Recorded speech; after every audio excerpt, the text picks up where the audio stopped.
Hi friends, मैं हृदय स्वागत करता हूं आपका अपने यूट्यूब चैनल भारद्वाज इलेक्ट्रिकल पर। आज दोस्तों हम इस वीडियो में स्ट्रीट लाइट इंस्पेक्टर का जो 19 अक्टूबर 2023 का सीबीटी एग्ज़ाम हुआ था उसका ऑफिशियल आंसर की के द्वारा हम इसमें क्वेश्चन आंसर को सॉल्व कराएंगे और कारण सहित मैं उत्तर बताने का प्रयास करूंगा। सभी क्वेश्चन को अच्छी तरीक़े से एक्सप्लेन करके आपको मैं सॉल्यूशन कराऊंगा, तो वीडियो का एंड तक बने रहिएगा। वीडियो हेल्पफुल रहेगा तो ज़रूर लाइक कर दीजिएगा, अपने दोस्त के साथ शेयर कर दीजिएगा और इसी प्रकार का नॉलेजफुल वीडियो पाने के लिए हमारे चैनल को सब्सक्राइब करके हमसे जुड़ सकते हैं, क्योंकि हमारे चैनल पर आईटीआई से रिलेटेड हर अपडेट आपको प्रोवाइड की जाती है। तो जैसा कि देख पा रहे हैं, हम इसका ऑफिशियल आंसर की एक स्टूडेंट के द्वारा हमें मिला है और इसी को सॉल्व कराऊंगा, कारण सहित आपको उत्तर भी बताऊंगा। तो इसमें ट्रेड से संबंधित जो क्वेश्चन है 120 क्वेश्चन है, तो एक वीडियो में संभव नहीं है। एक वीडियो में हम 30 क्वेश्चन का एवरेज रखे हैं ताकि ज़्यादा लंबा वीडियो ना हो और 4 पार्ट में इसको हम सॉल्व करा देंगे, ठीक है। तो आइए देख लेते हैं। यहाँ पर थोड़ा सा इसके बारे में आपको जानकारी दे देते हैं। यह जो फॉर्म आया हुआ था झारखंड में आया हुआ था, जो कि JDLCCE के नाम से था, ठीक है, जिसको हम स्ट्रीट लाइट इंस्पेक्टर भी कर सकते हैं, ठीक है। Jharkhand diploma level combined competitive exam 2023, ठीक है। यहाँ पर डिप्लोमा और ITI दोनों इलेक्ट्रिकल ट्रेड वाले एलिजिबल थे। और जैसा कि देख पा रहे हैं इस आंसर की में दिया हुआ है कि इनका जो पेपर हुआ था 19 अक्टूबर 2023 का हुआ था, ठीक है। तो आइए अब देख लेते हैं और शानदार तरीके से सभी MCQ को सॉल्व करते हैं। वीडियो हेल्पफुल रहेगा तो ज़रूर लाइक कर दीजिएगा। आइए देख लेते हैं क्या पूछा गया है। क्वेश्चन नंबर 1 में पूछा गया है, कौन सी सेल नकारात्मक इलेक्ट्रोड के लिए जिंक कंटेनर और सकारात्मक इलेक्ट्रोड के लिए मैग्नीज डाई ऑक्साइड के सिलेंडर का उपयोग करती है। तो बेहद महत्वपूर्ण क्वेश्चन है। यहाँ पर आपसे पूछा गया है कि कौन ऐसा सेल है जिसका नकारात्मक इलेक्ट्रोड जिसको बोलते हैं वो जिंक का बना होता है और सकारात्मक जो है वो मैग्नीज डाई ऑक्साइड का बना होता है। तो इसका राइट ऑप्शन ए के साथ चला जाएगा। अल्काइन सेल का निगेटिव प्लेट जिंक का बना होता है और पॉजिटिव प्लेट जो होता है मैग्नीज डाइऑक्साइड का बना होता है। अगर इसमें आपको इलेक्ट्रोलाइट के बारे में पूछ देता कि इसमें कौन सा इलेक्ट्रोलाइट का प्रयोग किया जाता है, उसका क्या नाम है, तो यहाँ ध्यान में रखिएगा पोटासियम हाइड्रोक्साइड इसमें इलेक्ट्रोलाइट के रूप में प्रयोग किया जाता है। तो राइट ऑप्शन हम पहला का ए के साथ चूज किए, इसे आप ध्यान में रखिएगा, ठीक है। तो आइए नेक्स्ट देख लेते हैं क्वेश्चन नंबर 2, जो कि बेहद महत्वपूर्ण है। क्वेश्चन नंबर 2 में पूछा गया है किसी तरंग का रूप कारक उसके किसका अनुपात होता है। तो ध्यान रखिएगा यहाँ पर रूप कारक जो होता है फॉर्म फैक्टर को कहा जाता है, ठीक है। तो फॉर्म फैक्टर किसका अनुपात होता है ये आपसे पूछा गया है। तो इसके भी 4 ऑप्शन दिए गए हैं। जब राइट ऑप्शन चूज कीजिएगा तो दूसरा का राइट ऑप्शन डी के साथ चला जाएगा। फॉर्म फैक्टर जो होता है वो RMS वैल्यू बटा एवरेज वैल्यू होता है। फॉर्म फैक्टर को के से डिनोट करते हैं और इसे KF लिखते हैं, KF लिखते हैं फॉर्म फैक्टर को, और इसका जो मान होता है 1.11 होता है। इसे आप ध्यान में रखिएगा। थोड़ी सी इसको हम आपको याद करने का ट्रिक बता देते हैं। फॉर्म फैक्टर यहाँ पर लिखेंगे FORM, ठीक है। तो ये R के द्वारा हम ध्यान रखेंगे RMS वैल्यू ऊपर में होगा, ठीक है, RMS वैल्यू, और इस M के द्वारा हम मेन वैल्यू या एवरेज वैल्यू को डिनोट करेंगे। तो यहाँ पर लिख देंगे एवरेज वैल्यू। तो यही इसका अनुपात का फार्मूला हो गया, इसे आप ध्यान में रखिएगा, ठीक है। तो बेहद आसान क्वेश्चन है। तो आइए अब नेक्स्ट देख लेते हैं क्वेश्चन नंबर 3, जो कि बेहद महत्वपूर्ण है। क्वेश्चन नंबर 3 में पूछा गया है निम्नलिखित में से उपकरण ट्रांसफार्मर का पहचान करें, यानी कि इंस्ट्रूमेंट ट्रांसफार्मर कौन है ये आपसे पूछा गया। तो इसके भी 4 ऑप्शन दिए गए हैं।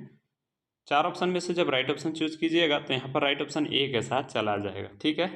करंट ट्रांसफार्मर और पोटेंशियल ट्रांसफार्मर को हम इंस्ट्रूमेंट ट्रांसफार्मर के नाम से जानते हैं, ठीक है। तो ध्यान रखिएगा CT ट्रांसफार्मर का फुल फॉर्म जो होता है करंट ट्रांसफार्मर होता है और इसे सीरीज में जोड़ा जाता है, ठीक है। कभी कभी पूछ देता है कि CT ट्रांसफार्मर को किस क्रम में जोड़ा जाता है, और यह जो ट्रांसफार्मर होता है स्टेप डाउन टाइप के होता है, इसे भी आप ध्यान में रखिएगा। जबकि PT जो होता है पोटेंशियल ट्रांसफार्मर होता है, इसे पैरेलल में जोड़ा जाता है, और यह जो ट्रांसफार्मर होता है PT वह स्टेप अप प्रकार के ट्रांसफार्मर होता है। CT से करंट को मेजर करते हैं, PT से हम वोल्टेज को मेजर आसानी से कर लेते हैं। तो ये सारे डाटा हैं जो आपको याद रखने होंगे। तीसरा का भी फिलहाल हम राइट ऑप्शन ए के साथ चूज किए, ठीक है। तो आइए अब नेक्स्ट देख लेते हैं क्वेश्चन नंबर 4 जो कि बेहद महत्वपूर्ण है। क्वेश्चन नंबर 4 में पूछा गया है कौन सा लैप जोड़ का उपयोग हम करते हैं जहां पर जॉब का एक हिस्सा कुछ दूरी पर दूसरे हिस्से से मिलता है। तो इसका राइट ऑप्शन डी के साथ चला जाएगा, मिडिल लैप जोड़ का प्रयोग किया जाता है। तो राइट ऑप्शन चौथा का हम डी के साथ चूज किए और एक चित्र के द्वारा हम कुछ ज्वाइंट का डायग्राम दिखा रहे हैं, इसे भी आप ध्यान में रखिएगा कि किस प्रकार से जोड़ा जाता है। तो जैसा कि स्क्रीन पर देख पा रहे हैं ये जोड़ आप ध्यान में रखिएगा। चौथा का राइट ऑप्शन अभी हम फिलहाल डी के साथ चूज किए। आइए अब नेक्स्ट देख लेते हैं क्वेश्चन नंबर 5। क्वेश्चन नंबर 5 में पूछा गया है धातु शीट को काटने या मोड़ने के लिए रेखाएं अंकित करने के लिए किस उपकरण का उपयोग किया जाता है। तो इसके भी 4 ऑप्शन दिए गए हैं।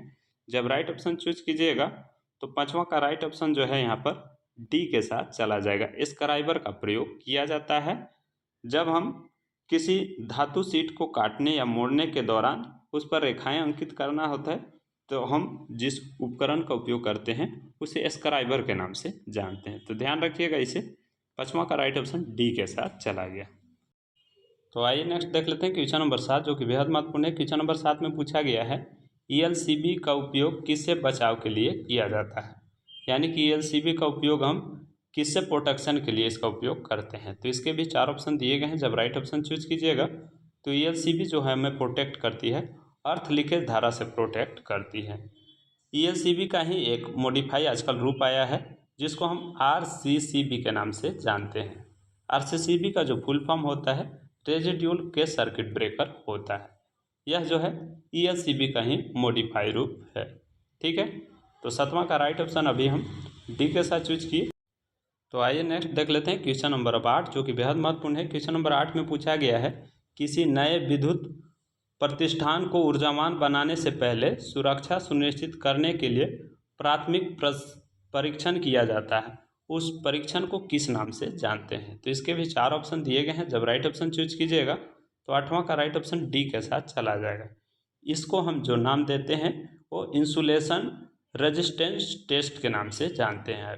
यह टेस्ट जो है मेगर के द्वारा किया जाता है। ध्यान में रखिएगा, मेगर के द्वारा हम इंसुलेशन रेजिस्टेंस ज्ञात कर सकते हैं और इसमें जो लगी जनरेटर होती है उसको हम 150 RPM प्रति मिनट की दर से घुमाते हैं, तो यह परीक्षण आसानी से किया जा सकता है। तो आइए अब नेक्स्ट देख लेते हैं क्वेश्चन नंबर 9 जो कि बेहद महत्वपूर्ण है। क्वेश्चन नंबर 9 में पूछा गया है निम्नलिखित में से किस सेल को लैंगलाची सेल के नाम से जाना जाता है। तो इसके भी 4 ऑप्शन दिए गए हैं। जब राइट ऑप्शन चूज कीजिएगा तो 9वां का राइट ऑप्शन ए के साथ चला जाएगा। कार्बन जिंक सेल को हम लैंगलाची सेल के नाम से जानते हैं और लैंगलाची सेल का जो एनोड होता है वो कार्बन का बना होता है और कैथोड जो होता है वो जिंक का बना होता है। अगर इसका इंटरनल रेजिस्टेंस पूछ देगा तो ध्यान में रखिएगा 1 ओम से 5 ओम इसका इंटरनल रेजिस्टेंस होता है। और लैंगलाची जो सेल है वह पहला क्षारीय सेल था, तो इसका अन्य नाम भी ध्यान में रखिएगा इंटरनल रेजिस्टेंस। और यह जो है पहला क्षारीय सेल था और इसका एनोड कार्बन का और कैथोड जिंक का बने होते हैं, इसे आप ध्यान में रखिएगा। अगर आपसे इलेक्ट्रोलाइट के बारे में पूछ देगा कि इसमें किस प्रकार के इलेक्ट्रोलाइट का प्रयोग किया जाता है तो ध्यान में रखिएगा अमोनिया क्लोराइड का इसमें प्रयोग किया जाता है। तो अमोनिया क्लोराइड इसमें इलेक्ट्रोलाइट के रूप में हम प्रयोग करते हैं। ठीक है, तो अभी हम 9वां का राइट ऑप्शन ए के साथ चूज किए।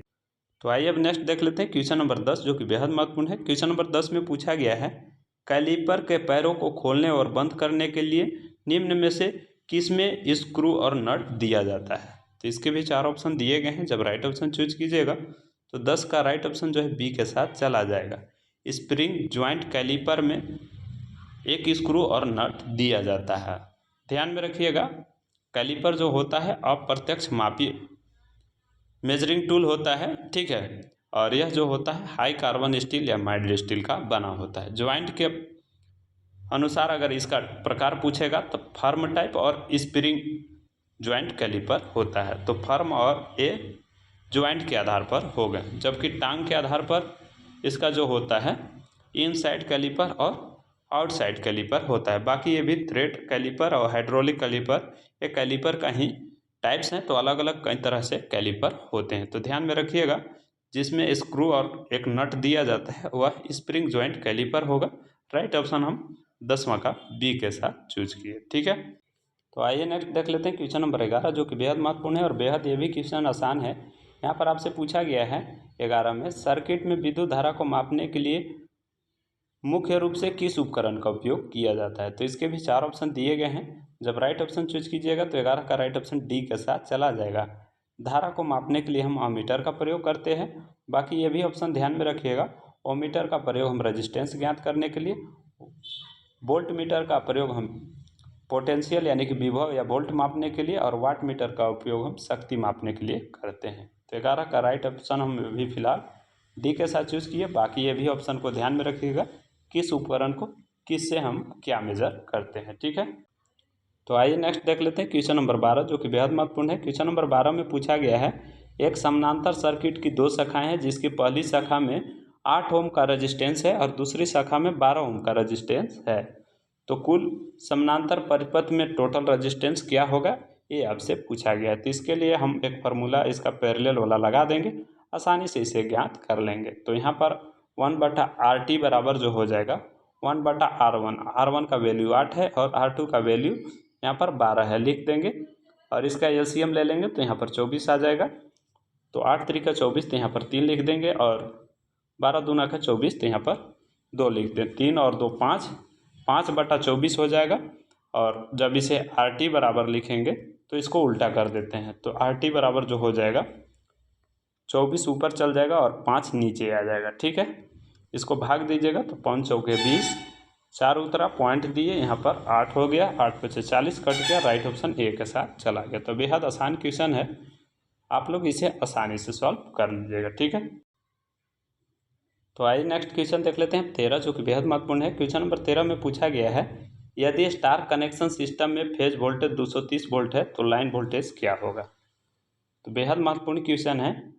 आप सभी लोग जानते हैं कि स्टार कनेक्शन में जो होता है, लाइन वोल्टेज जो होता है फेज वोल्टेज का √3 गुना होता है। तो √3 से इसे गुना करा देंगे तो 230 गुने √3 का मान कितना होता है, 1.73। ठीक है, तो 1.73 से इसे गुना कराइएगा तो ये आ जाएगा 397.9, जो कि 398 वोल्ट के करीब है। राइट ऑप्शन सी के साथ चला जाएगा। अगर आपसे यही करंट के बारे में पूछा जाता है स्टार कनेक्शन में, तो ध्यान रखिएगा लाइन धारा फेज धारा के इसमें बराबर होती है, यानी कि अगर लाइन धारा में जितना करंट होगा उतना ही फेज धारा में भी करंट होगा। तो राइट ऑप्शन अभी हम 13 का सी के साथ चूज किए, इसे आप ध्यान में रखिएगा। ठीक है, जबकि डेल्टा कनेक्शन में इसका विपरीत होता है। और इसको याद कैसे रखेंगे, तो याद रखिएगा स्टार को हम एस लिखेंगे, इसमें धारा बराबर होता है तो आई लिखेंगे, और वोल्टेज जो होता है √3 गुना होता है तो इसको लास्ट में लिखते हैं। तो सी ये ट्रिक है याद करने का, इसे आप ध्यान में रखिएगा। एस से स्टार कनेक्शन, इसमें धारा जो होता है बराबर होता है, वोल्टेज जो होता है √3 गुना होता है। तो ये आसानी से ये सब ट्रिक है जो आप अपने से बना करके इसे याद रख सकते हैं। ठीक है, तो आइए नेक्स्ट देख लेते हैं क्वेश्चन नंबर अब 14, जो कि बेहद महत्वपूर्ण है। क्वेश्चन नंबर 14 में पूछा गया है, वह मूलभूत सिद्धांत क्या है जिस पर ट्रांसफार्मर संचालित होते हैं। तो आप लोग से यहाँ पर पूछा गया ट्रांसफार्मर किस सिद्धांत पर कार्य करता है, ये आपसे पूछा गया है। तो इसका राइट ऑप्शन बी के साथ चला जाएगा। ट्रांसफार्मर जो है वो फैराडे के विद्युत चुंबकीय प्रेरण के सिद्धांत पर कार्य करता है। तो राइट ऑप्शन हम 14 का बी के साथ चूज करेंगे। कभी कभी आपको म्यूचुअल इंडक्शन दे देता है ऑप्शन में, तो आपको परेशान नहीं होना है। अन्योन्य प्रेरण सिद्धांत, म्यूचुअल इंडक्शन या फैराडे के विद्युत चुंबकीय प्रेरण दोनों एक ही है। ठीक है, तो 14 का राइट ऑप्शन हम बी के साथ चूज किए, इसे आप ध्यान में रखिएगा। ठीक है, आइए नेक्स्ट देख लेते हैं क्वेश्चन नंबर 15, जो कि बेहद महत्वपूर्ण है। यहाँ पर एक डायग्राम दिया हुआ है और इस भाग को हम किस नाम से जानते हैं ये आपसे पूछा गया है। ठीक है, बाकी ये पार्ट का आप ध्यान में रखिएगा, नाम दिया हुआ है, और ये वाला भाग को हम किस नाम से जानते हैं ये आपसे पूछा गया है। तो इसके 4 ऑप्शन दिए गए हैं और इस भाग को नाम से जो है हम जानते हैं स्पाइंडल के नाम से जानते हैं। तो ध्यान रखिएगा यहाँ पर स्पाइंडल इसका राइट ऑप्शन हो जाएगा। और यह जो चित्र है यूनिवर्सल सरफेस गेज का है। थोड़ा सा अपने माध्यम से इस चित्र को ध्यान में रखिएगा और कहाँ सा कौन पार्ट को किस नाम से जानते हैं ये भी आप याद रखिएगा। फिलहाल हम 15 का राइट ऑप्शन डी के साथ चूज किए। ठीक है, तो आइए नेक्स्ट देख लेते हैं क्वेश्चन नंबर 16, जो कि बेहद महत्वपूर्ण है। क्वेश्चन नंबर 16 में पूछा गया है, किस प्रकार का 3 फेज अंडरग्राउंड केबल का उपयोग आमतौर पर 11 kVA तक किया जाता है। तो इसके भी 4 ऑप्शन दिए गए हैं। जब राइट ऑप्शन चूज कीजिएगा तो 16 का राइट ऑप्शन ए के साथ चला जाएगा। बेल्टेड केबल जो होता है, बेल्टेड अंडरग्राउंड केबल, इसका उपयोग हम निम्न वोल्टेज से मध्यम वोल्टेज तक के लिए करते हैं। इसका उपयोग सामान्यतः 11 kVA तक करते हैं अधिकतर, ठीक है। लेकिन यह जो केबल होता है बेल्टेड केबल, यह 22 kVA तक कार्य करने में सक्षम होता है। तो सामान्य तौर पर या आम तौर पर पूछा गया है, इसलिए 11 kVA होगा यहाँ पर, और 16 का राइट ऑप्शन ए के साथ चला गया, ठीक है। बाकी महत्वपूर्ण जो भी हम पॉइंट बता रहे हैं उसे आप ध्यान में रखिएगा, ठीक है। आइए नेक्स्ट देख लेते हैं क्वेश्चन नंबर 17, जो कि बेहद महत्वपूर्ण है। क्वेश्चन नंबर 17 में पूछा गया है कौन सी विधि जो है प्रतिरोधों को तुलना करके हम उसका प्रतिरोध का सटीक मेजर ले सकते हैं। तो हीट स्टोन इसका राइट ऑप्शन हो जाएगा, जो कि पहला में है, ठीक है।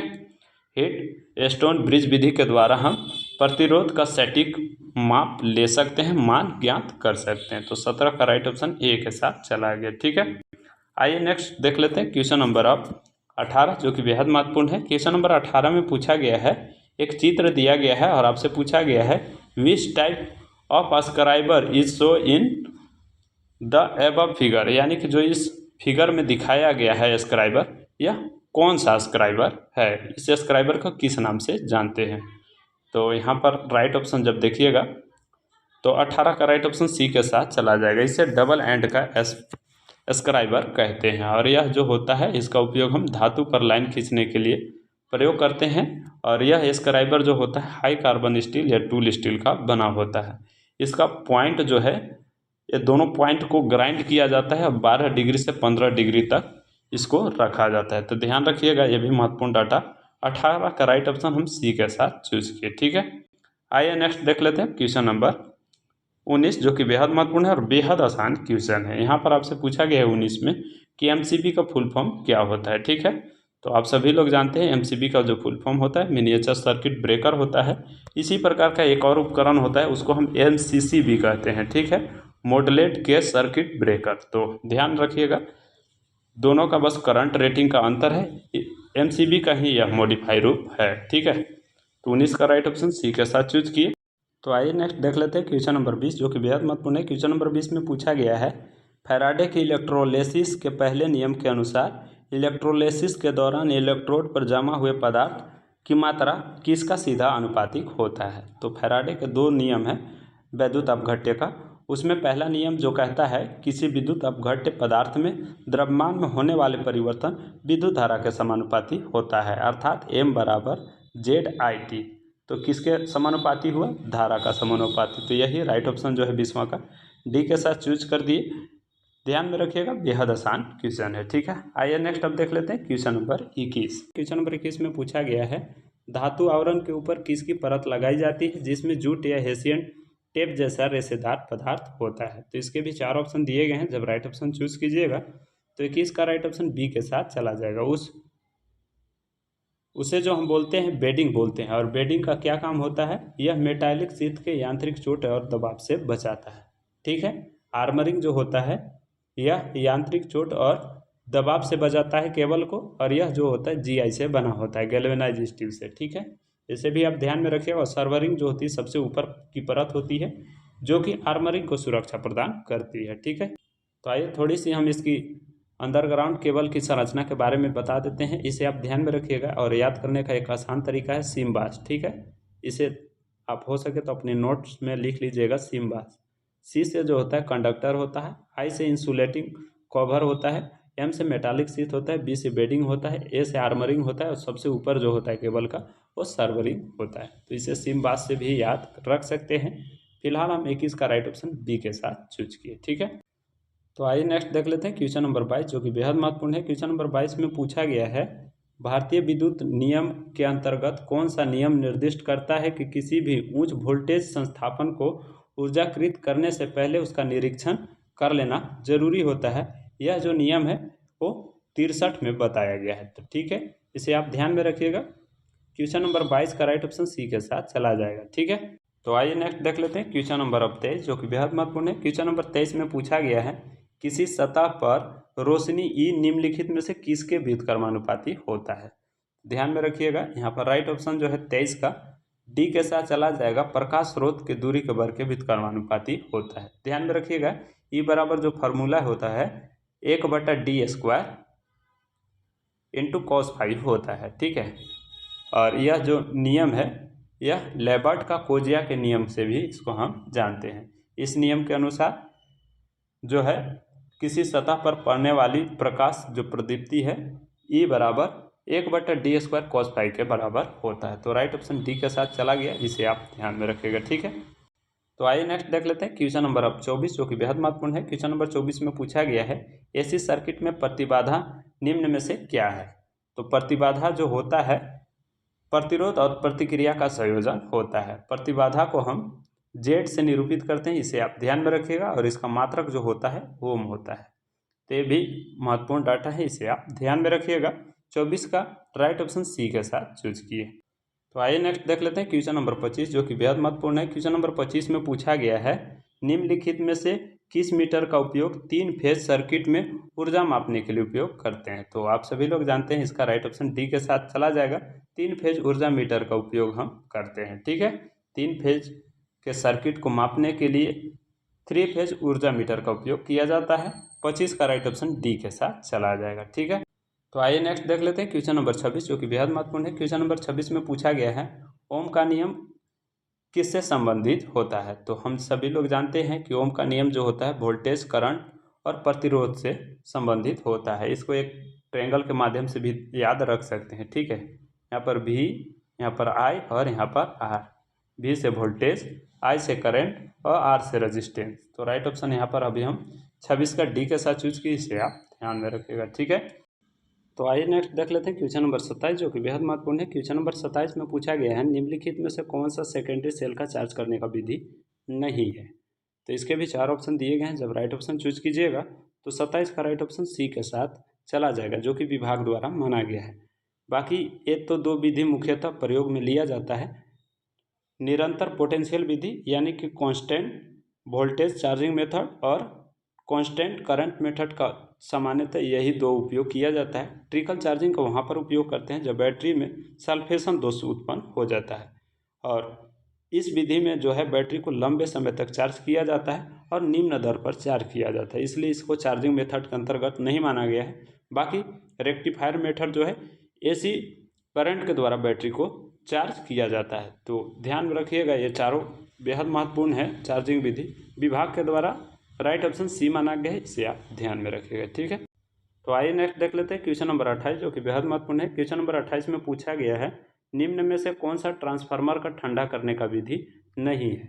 तो ये 4 ऑप्शन में से जब राइट ऑप्शन चूज कीजिएगा तो राइट ऑप्शन डी के साथ चला जाएगा। बाकी ये सभी जो है ट्रांसफार्मर के शीतलन में ये जो विधि है प्रयोग किया जाता है, जैसे कि प्राकृतिक वायु विधि, प्राकृतिक तेल विधि, जल द्वारा भी शीतलन किया जाता है, एयर ब्लास्ट वाला, ये सब सारे मेथड जो है इसी के अंतर्गत आते हैं। लेकिन ये जो राइट ऑप्शन डी में दिया हुआ है OACU, यह जो है ट्रांसफार्मर का कूलिंग मेथड नहीं है। तो ध्यान में रखिएगा, राइट ऑप्शन 28 का डी के साथ हम चूज किए। ठीक है, तो आइए नेक्स्ट देख लेते हैं क्वेश्चन नंबर 29, जो कि बेहद महत्वपूर्ण है। क्वेश्चन नंबर 29 में पूछा गया है धातु शीट की मोटाई मापने के लिए किस उपकरण का उपयोग किया जाता है। तो आप सभी लोग जानते हैं माइक्रोमीटर के द्वारा हम धातु शीट को मोटाई को आसानी से ज्ञात कर लेते हैं। तो राइट ऑप्शन यहाँ पर 29 का ए के साथ चला जाएगा। और माइक्रोमीटर का लिस्ट काउंट कितना होता है, अगर आप जानते होंगे तो इसी वीडियो को कमेंट बॉक्स में बता दीजिएगा। ठीक है, अगर आपका राइट आंसर आता है तो मैं रिप्लाई कर दूंगा। ठीक है, तो आइए नेक्स्ट देख लेते हैं क्वेश्चन नंबर 30, जो कि बेहद महत्वपूर्ण है। क्वेश्चन नंबर 30 में पूछा गया है किस प्रकार सेल को डिस्चार्ज होने के बाद हम रिचार्ज कर सकते हैं, यानी कि कौन सा ऐसा सेल होता है जिसको डिस्चार्ज से चार्ज किया जा सकता है। तो यहाँ पर राइट ऑप्शन ए के साथ चला जाएगा। सेकेंडरी सेल को हम डिस्चार्ज से चार्ज कर सकते हैं। ठीक है, पुनः चार्ज कर सकते हैं। और यह सेल जो होता है वजन में भारी होता है, किसके तुलना में, प्राइमरी सेल के तुलना में। और यह सेल का जो विद्युत वाहक बल होता है EMF वैल्यू वो प्राइमरी के तुलना में अधिक होता है। तो ध्यान में रखिएगा। और इसके अंतर्गत जो सेकेंडरी सेल के अंतर्गत जो सबसे महत्वपूर्ण सेल आता है लेड एसिड सेल आता है। ध्यान में रखिएगा, बेहद महत्वपूर्ण है ये लेड एसिड सेल। ठीक है, तो आज के लिए बस इतना ही। आज हम क्वेश्चन नंबर 30 तक सॉल्व किए, इसका नेक्स्ट पार्ट हम आपको जल्द प्रोवाइड करेंगे। ठीक है, और यह जब सारे क्वेश्चन को सॉल्व करा देंगे तो इसका PDF हम अपने टेलीग्राम पर दे देंगे। इसी वीडियो का डिस्क्रिप्शन बॉक्स में टेलीग्राम का लिंक दिया हुआ है, आप वहां से ज्वाइन करके सारे PDF को डाउनलोड कर सकते हैं जो भी प्रोवाइड किया जाता है। ठीक है, तो मिलते हैं फिर नेक्स्ट वीडियो में नई जानकारी के साथ। तब तक के लिए अपना ख्याल रखिए। जय हिंद।